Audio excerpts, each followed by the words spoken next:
আজ নবম শ্রেণীর চতুর্থ অধ্যায়ের একটা প্রধান বিষয়, অত্যন্ত গুরুত্বপূর্ণ বিষয়, এটা আলোচনা হবে।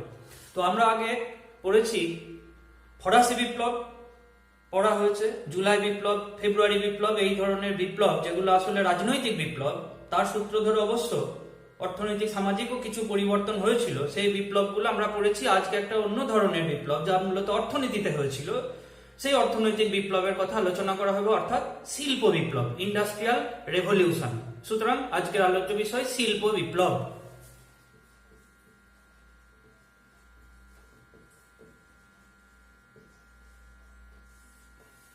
শিল্প বিপ্লব, তাহলে এই শিল্প বিপ্লব প্রথম, আচ্ছা মনে রাখবে ইতিহাসের ক্ষেত্রে স্থান এবং সময় দুটো খুব গুরুত্বপূর্ণ। স্থান মানে এই ঘটনাটা কোথায় হয়েছিল এবং সময় কোন সময়ে এটা হয়েছিল।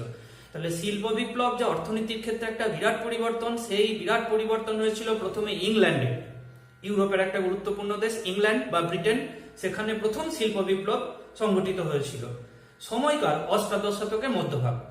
তাহলে অষ্টাদশ শতকের মধ্যভাগে ইংল্যান্ডে প্রথম শিল্প বিপ্লব বা ইন্ডাস্ট্রিয়াল রেভলিউশন হয়েছিল। এই ইন্ডাস্ট্রিয়াল রেভলিউশন বা শিল্প বিপ্লব কি সেটা দেখা যাক। তাহলে অর্থনৈতিক ও সামাজিক সংগঠনের আমূল পরিবর্তনের মধ্য দিয়ে উৎপাদন বৃদ্ধি শিল্প বিপ্লব। আরেকবার, অর্থনৈতিক ও সামাজিক সংগঠনের আমূল পরিবর্তনের মধ্য দিয়ে উৎপাদন বৃদ্ধি হলো শিল্প বিপ্লব। শুধুমাত্র উৎপাদন বৃদ্ধি হলে হবে না, সেটা বিপ্লব নয়। আরেকবার বলি, অর্থনৈতিক ও সামাজিক সংগঠনের আমূল পরিবর্তনের মধ্য দিয়ে উৎপাদন বৃদ্ধি শিল্প বিপ্লব। এই শিল্প বিপ্লব কথাটি প্রথম ব্যবহার করেছিলেন অগাস্ট ব্ল্যাঙ্কি। ফরাসি সমাজতান্ত্রিক আমরা নাম জানি অগাস্ট ব্ল্যাঙ্কি। 1837 সালে প্রথম শিল্প বিপ্লব বা ইন্ডাস্ট্রিয়াল রেভলিউশন কথাটি ব্যবহার করেছিলেন। পরে আর্নল্ড টয়েনবি তিনি এই কথাটা ব্যাপক প্রচার করেছিলেন। আর একবার, তাহলে আজকে আমাদের আলোচ্য বিষয় শিল্প বিপ্লব বা ইন্ডাস্ট্রিয়াল রেভলিউশন। এই ইন্ডাস্ট্রিয়াল রেভলিউশন বা শিল্প বিপ্লব কি না কোথায় হয়েছিল? প্রথম ইংল্যান্ডে এবং অষ্টাদশ শতকের মধ্যভাগে এটা হয়েছিল। কি এটা না, শিল্প বিপ্লব হলো সামাজিক ও অর্থনৈতিক সংগঠনের আমূল পরিবর্তনের মধ্য দিয়ে উৎপাদন বৃদ্ধি। সামাজিক ও অর্থনৈতিক সংগঠনের আমূল পরিবর্তনের মধ্য দিয়ে উৎপাদন বৃদ্ধি হলো শিল্প বিপ্লব। এবারে এর কারণ কি ছিল? ইংল্যান্ডে কেন হলো? ইউরোপের তো অনেক দেশ ছিল, ইংল্যান্ডে কেন হলো এবং শিল্প বিপ্লবের কারণ কি ছিল? দেখা যাক। কারণ এক, প্রথম হলো এই যে মনে রাখতে হবে যে এই যে শিল্প বিপ্লব, এর আগে আরো কয়েকটা ক্ষেত্রে ইংল্যান্ডে বিপ্লব হয়েছিল। শিল্প বিপ্লবের আগে আরো কয়েকটা ক্ষেত্রে ইংল্যান্ডে বিপ্লব হয়েছিল। দেখা যাক কোন কোন ক্ষেত্রে বিপ্লব হয়েছিল। প্রথম যে বিপ্লব হয়েছিল সেটা জনসংখ্যাগত বিপ্লব।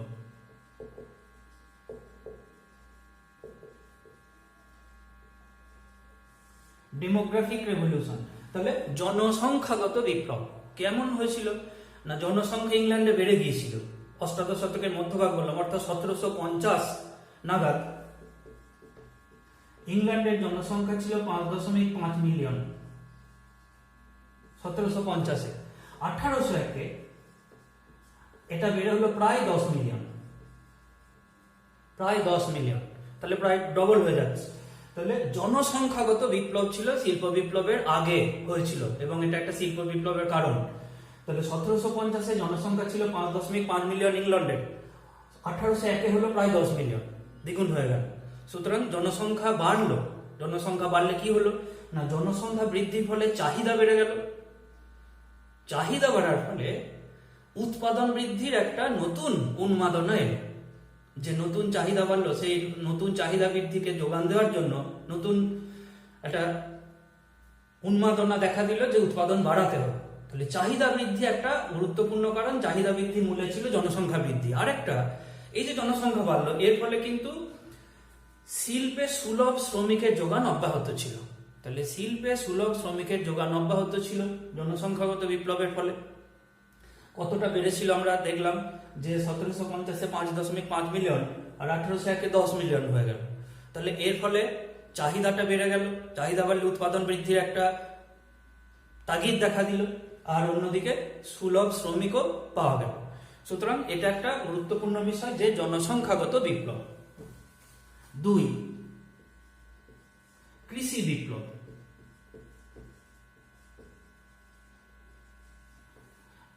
আচ্ছা, মনে রাখতে হবে যে বিপ্লব, শিল্প বিপ্লবের আগে এগুলো হয়েছিল আর কি, এগুলোই কারণ। তাহলে কৃষি বিপ্লব, কৃষি ক্ষেত্রে বিপ্লব দেখা দিয়েছিল ইংল্যান্ডে। কিরকম হয়েছিল? আসলে কৃষি ক্ষেত্রে এই সময় যে বিপ্লব হয়েছিল তাকে আমরা এনক্লোজার বলি, এনক্লোজার।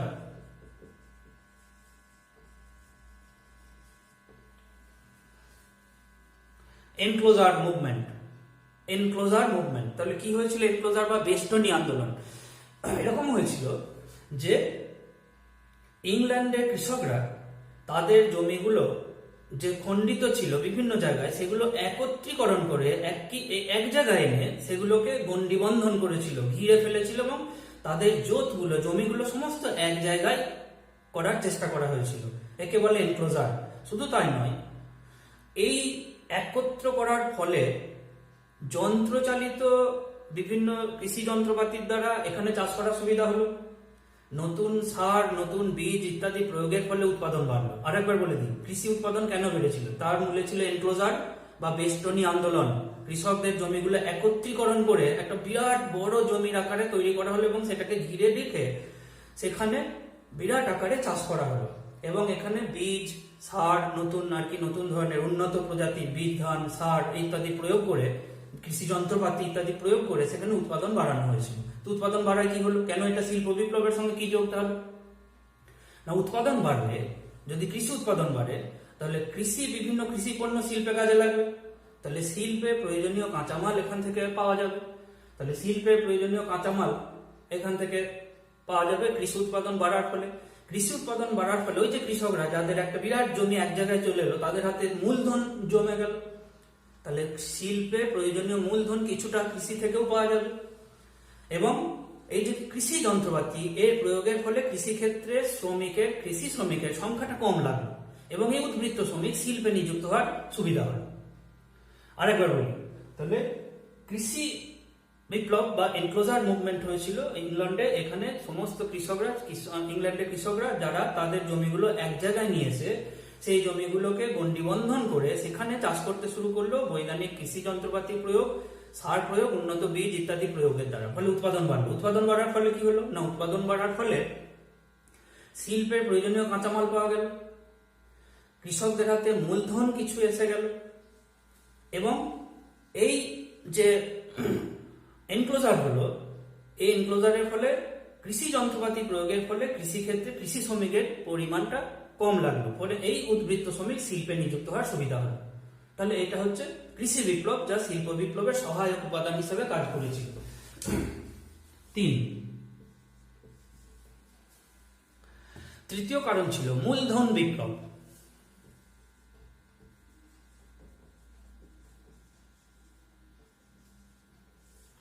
মূলধন বিপ্লব, মূলধন মানে ক্যাপিটাল, মানে অর্থ, যেটা সঞ্চিত অর্থ, টাকা সঞ্চয়, টাকা জমানো প্রচুর বেড়ে গিয়েছিল। কিভাবে হয়েছিল মূলধন বিপ্লব? না, আমরা জানি যে ইংল্যান্ড ছিল বিশ্বের সর্বাপেক্ষা শক্তিশালী সবচেয়ে বড় উপনিবেশিক দেশ। ইংল্যান্ডের মতো উপনিবেশ ইউরোপের অন্য কোনো দেশের ছিল না।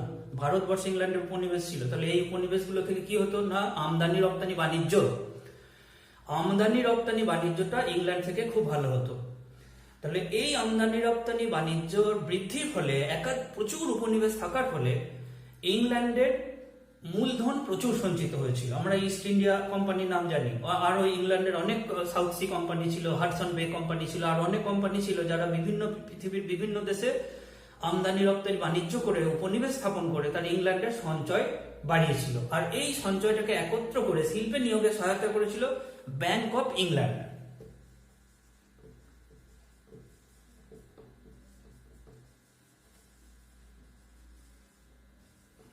Bank of England. আরেকবার বলি, মূলধন বিপ্লব। তাহলে আমরা আগেই দেখলাম কৃষি ক্ষেত্রে থেকে কিছু মূলধন আসছিল।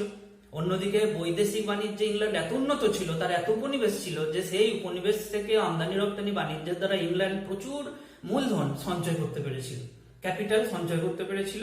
এবং এই মূলধন সঞ্চয়ের ক্ষেত্রে একটা বিরাট ভূমিকা নিয়েছিল bank of England. Bank of England, তাহলে এই ব্যাংক অফ ইংল্যান্ড তারা মূলধন সঞ্চয় একটা বিরাট ভূমিকা নিয়েছিল এবং এইভাবে ইংল্যান্ডের শিল্পের জন্য প্রয়োজনীয় মূলধন সঞ্চিত হয়েছিল।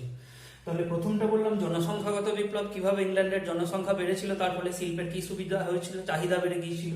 দ্বিতীয় বললাম কৃষি বিপ্লব, এনক্লোজার মুভমেন্ট, এই বেষ্টনী আন্দোলনের ফলে কৃষিক্ষেত্রে উৎপাদন বেড়ে গিয়েছিল যন্ত্রপাতি প্রয়োগের ফলে, সার প্রয়োগের ফলে।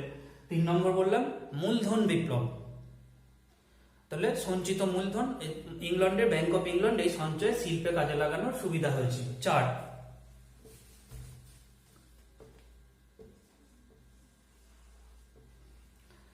পরিবহন বিপ্লব।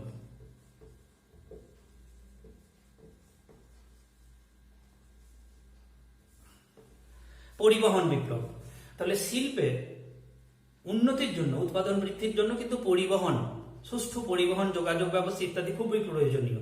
তাহলে পরিবহনের ক্ষেত্রে কি হয়েছিল না, বিশেষত নদীপথে নৌ পরিবহনযোগ্য নদীপথ গঠনের জন্য বা খাল খনন ইত্যাদির জন্য ইংল্যান্ড দারুণ উন্নত করেছিল। জেমস ব্রিন্ডলে উন্নত খাল কাটার প্রণালী, ক্যানেল বা খাল কাটার প্রণালী আবিষ্কার করেছিলেন জেমস ব্রিন্ডলে।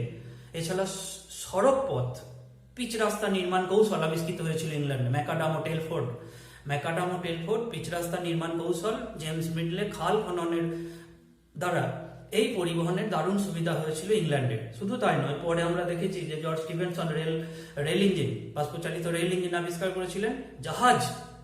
বাষ্পচালিত জাহাজ ফুলটন আবিষ্কার করেছিলেন। তাহলে এই পরিবহন ব্যবস্থায় একটা বিরাট বিপ্লব ইংল্যান্ডের শিল্প বিপ্লবের সময়ই হয়েছিল। তাহলে এ একটা বিপ্লব ছিল পরিবহন বিপ্লব। 5 তাহলে প্রথমটা ছিল জনসংখ্যাগত বিপ্লব, তারপরে কৃষি বিপ্লব, তারপরে বললাম মূলধন বিপ্লব, তারপরে পরিবহন বিপ্লব। এছাড়া আরেকটা বিপ্লব হয়েছিল বৌদ্ধিক বিপ্লব।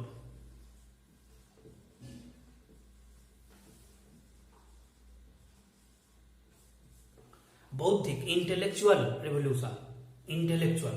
বৌদ্ধিক ক্ষেত্রে ইংল্যান্ডের জ্ঞান চর্চার জগতে একটা দারুণ উন্নত হয়েছিল।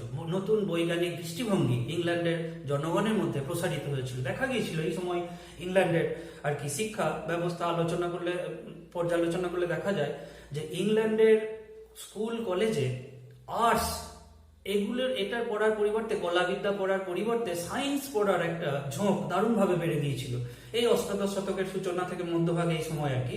তাহলে অষ্টাদশ শতকের সূচনা থেকে অষ্টাদশ শতকের মধ্যভাগে ইংল্যান্ডের স্কুল কলেজে পাঠ্যক্রম বা ইত্যাদি ক্ষেত্রে একটা দারুণ পরিবর্তন হয়েছিল। সেখানে কলাবিদ্যার পরিবর্তে বিজ্ঞান ভিত্তিক শিক্ষা দারুণ উৎসাহিত হয়েছিল। তাহলে এই বিজ্ঞান শিক্ষা ইংল্যান্ডে একটা বৈজ্ঞানিক মনোভাব, বিজ্ঞান সচেতনতা ইংল্যান্ডে গড়ে তুলেছিল, যেটা বৌদ্ধিক বিপ্লবের প্রেক্ষাপট রচনা করেছিল।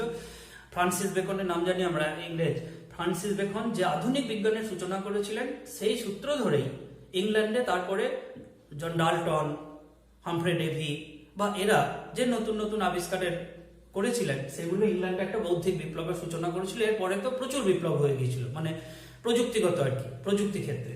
তাহলে এটা একটা গুরুত্বপূর্ণ ছিল প্রযুক্তিগত বিপ্লব বা বৌদ্ধিক বিপ্লব বলতে পারি। এই বিপ্লব ইংল্যান্ডে কিন্তু শিল্প বিপ্লবে দারুণ সহায়তা করেছিল। তাহলে এই যে কটা বললাম, এর পরের পার্টটা, এর পরের গুলো বলছি।